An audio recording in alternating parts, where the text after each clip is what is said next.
Nothing. You must answer the question. Please. Please, David, you answer the question. You must answer the question. David, answer the question. Answer it, David. Will you answer the question? David, you must answer the question.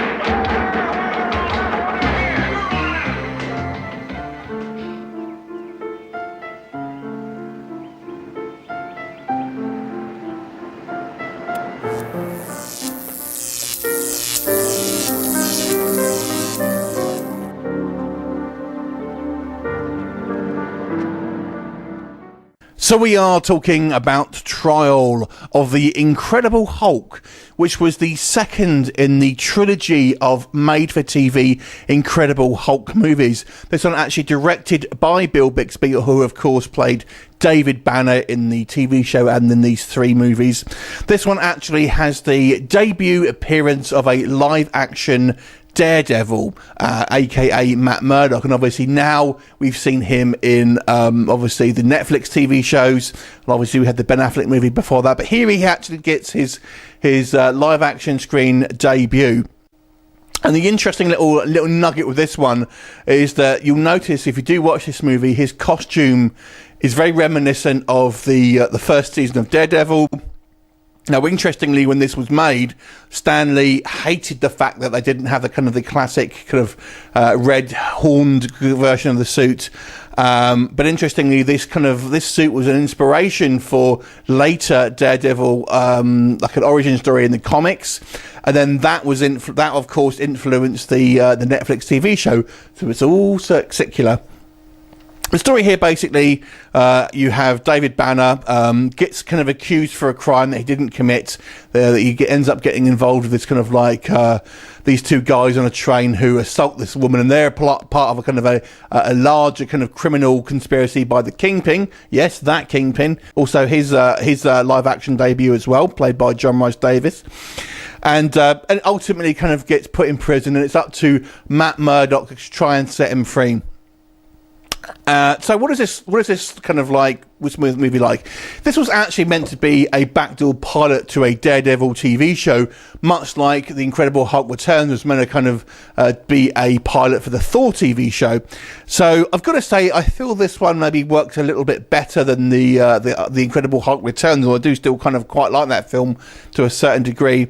And I think the guy who plays Daredevil, I think it's Rex Smith, he was the guy from Street Hulk, does a pretty good job here. They've changed some things with Daredevil. He's not with Foggy Nelson. He's got quite a nice swanky apartment, but obviously he's kind of blind. We get the backstory with his father and everything. So there are some things that are similar.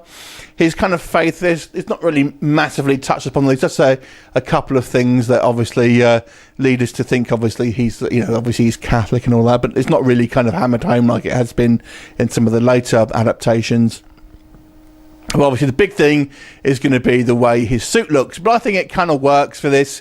Kingpin as well, he's probably actually more dramatically changed. He is more of a tech guy, like a guy behind on the computer who is in control of this kind of large gang.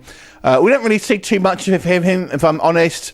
So what is this film like? It's a kind of a slow superhero film, much like the TV show actually. Interestingly enough, I don't feel the Incredible Hulk has much to do with this. It actually is probably more of a Daredevil movie than a Hulk one, if I'm completely honest. In actual fact, the Hulk doesn't even turn up in the kind of the big action climax. It's David Banner, played by Bill Bixby, who's there, not the Incredible Hulk. And I've also got to say the title, Trial of the Incredible Hulk, is a little misleading because that never actually happens. So that's, again, a little bit of a naughty one, that one, I feel, because the actual Incredible Hulk, or Bruce Banner, or David Banner in this case, never actually go on trial. So that would have been an interesting one to see. I was actually quite disappointed when I first watched this back in the day. Apparently, there's actually a cut. This is actually a cut version. There was a bigger, more violent scene in the prison when the Hulk does Hulk out. The version I seen was the UK version, which doesn't have that one, unfortunately. But so there you go. But it's obviously well directed, well acted. Of course, Bill Bixby here.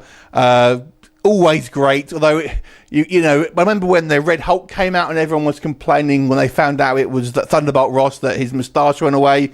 Well, this did it first, because in the beginning of this movie, David Banner's got a beard, but when he transforms into the Hulk, the beard magically disappears, and then it reappears when he's back to David Banner. So all those critiques with the Red Hulk, this did it first. Overall, I think it's a solid film. It feels like a bit of a downer, but that kind of show always does to a certain degree. Maybe a little bit of a missed opportunity. I do feel it was very well made, great characters. Maybe could have been a little bit more Hulk action in this, I've got to be honest. You got your Stan Lee cameo in it, however. And I think it would have been interesting to have a Daredevil TV show based on this kind of version of it, because I actually don't think it would have been too bad. You've even got Turk in it, which was kind of like, you know, a nice little thing there. But there's some of the peripheral characters, they've kind of changed, and they're not as obviously ones from the comics. Anyway, overall, I would say it's a solid superhero movie, but definitely of its time. I'll give it a 6 out of 10. Have you seen it? What did you think of it? Leave me a comment. I look forward to seeing you next time. Bye for now.